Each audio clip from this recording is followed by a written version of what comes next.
my mom, like she would let me, and again, this wasn't like around people, but she would let me watch like R-rated movies with her when I was like 5 and like 7. So I remember like, and just from as long as I can remember, and I remember being like probably like 6, and like watching a movie with her where this like guy and this woman were like fully naked, and the guy was like fucking her from behind. Like, yeah, and I remember watching this being like, what is going on? And like really confused. And then like, cause she used to let me, like she took me to the movie theaters with her to watch Scary Movie. Have you ever seen that? Like the parody kind of movie. Okay, yeah. It's super like the It is sexual scary. no, the I'm like, sexual it is scary as well. no, not wait, I was like, but you were a child watching scary movies. yeah, but it's like the sexual innuendos, like obviously they're jokes, but like I didn't understand what was going on, and then you don't realize that you're being slowly conditioned for this to be acceptable in your normal life because you're watching it.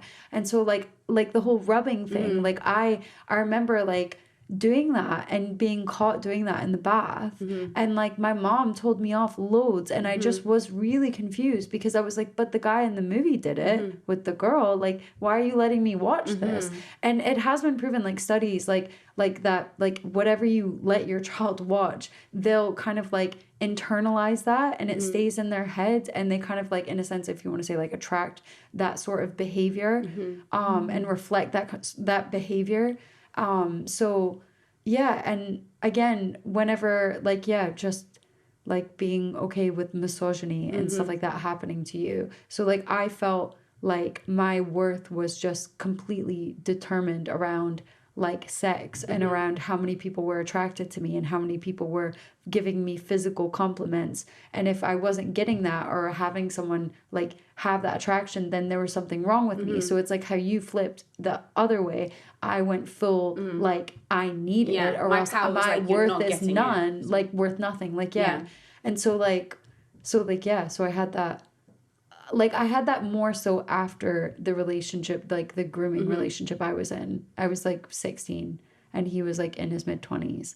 And then it went on for like 6 months. He kind of like slowly was like manipulating me, like in my head, like, you know, being like, your family doesn't love you, blah, blah, blah. And because my mom was very aggressive, like, and angry, and like had those like, you know, really big outbursts and physical outbursts towards sibling members as well. And myself. And it was so easy to believe it because it was almost like he preyed on me because I had that like background. Like, yeah. And so like for 6 months he was in there like da da da in my head, making me feel like we're in this like really special relationship kind of thing, and then convinced me to move out of my mom's house into a house with him. And that's when like everything basically kicked off. But it's like, yeah, so it was like a lot of like sexual abuse, which I didn't actually again realize that had been in that relationship, because again I was still being like in a way like brainwashed to think that me and him were a couple, and we were an item, when it was like completely not okay that this was happening.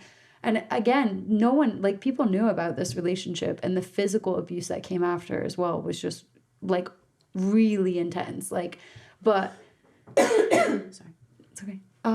But yeah, so it's like whenever I came out of that relationship, or escaped, I literally planned my escape. Like I had to like for a full month, like plan to like, cause he would lock me in his house, like stuff like this. This is like a whole episode's worth of stuff. Like, yeah, like like actually trap me in there, like take my phone away.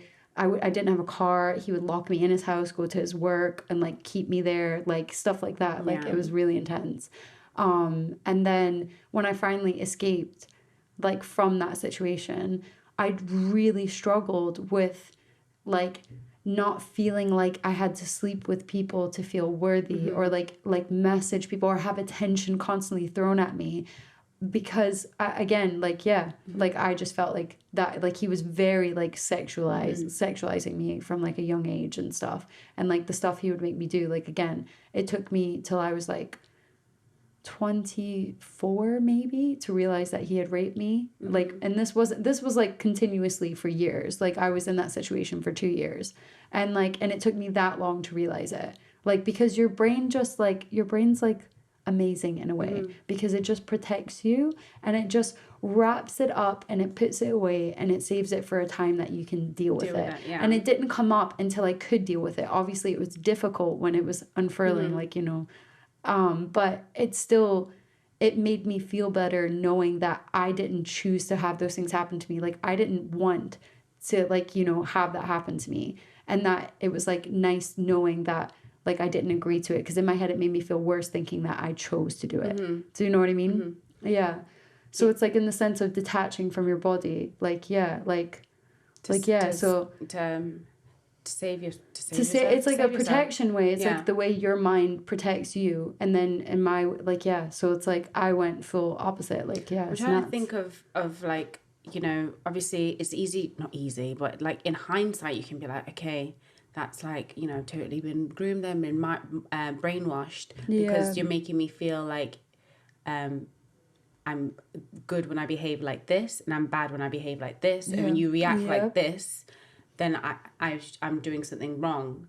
And like how you can like pass on that information so that somebody can be like, okay, actually maybe that's not, I'm in a relationship right now where I'm behaving in a way so my partner is doing, like if you are behaving in a certain way and having to be in a certain way so something doesn't happen, then that's not, and that's a situation that we need to like uncover. That's abuse. It's not always a partner. Yeah, not always a partner. It's not always. And like in a relationship, if you feel like that you need to behave in a certain way, obviously I don't know the circumstances.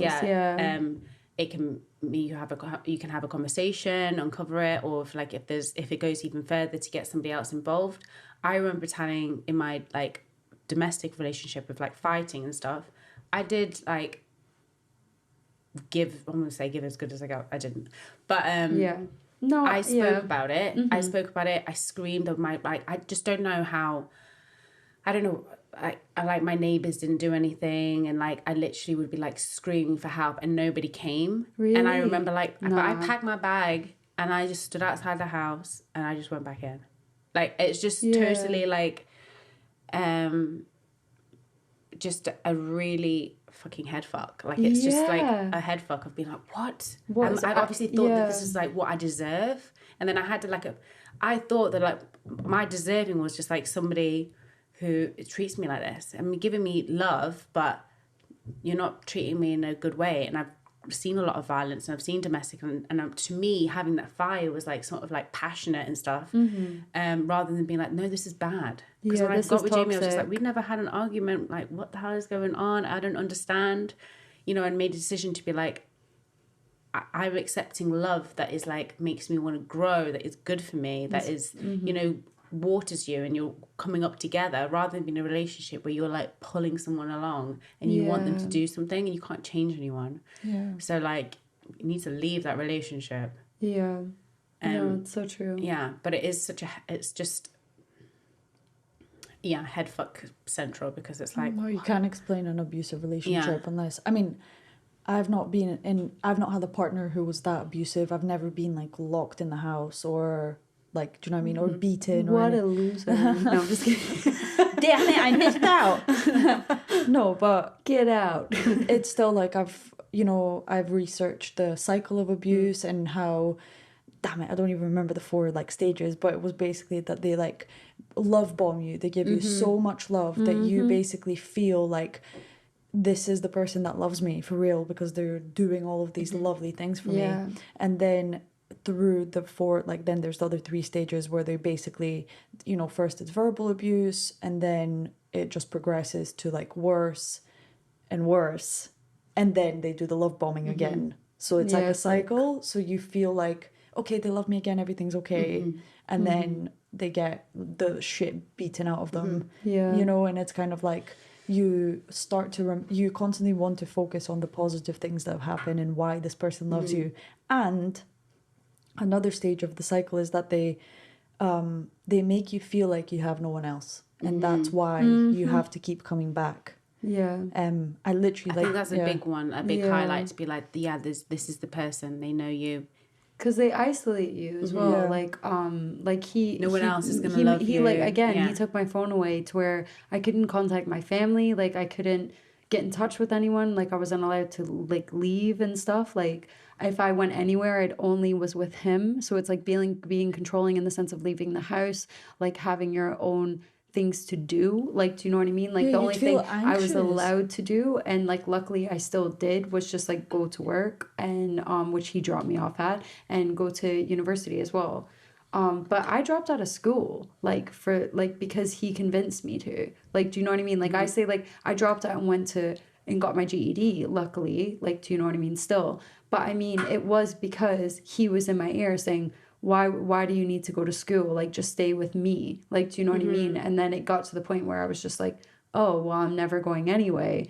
And then it was like, yeah, that whole kind of cycle of being like, move into it with me. And then it was like, as soon as I moved in with him, that was it. That's when all the abuse started. So it was like 6 months of like being like, yeah, like brainwashed. Damn, like, those people are fucking patient. They have their really prey smart. and they're ready. Like and smart like, to be able to, I mean, obviously it's not great. It's like a toy. Like you do feel like I felt like an item, like a toy. Like, you know, I wasn't like, yeah, it was just this thing that he wanted to have to like trot around with him. Like I wasn't like a person in his eyes.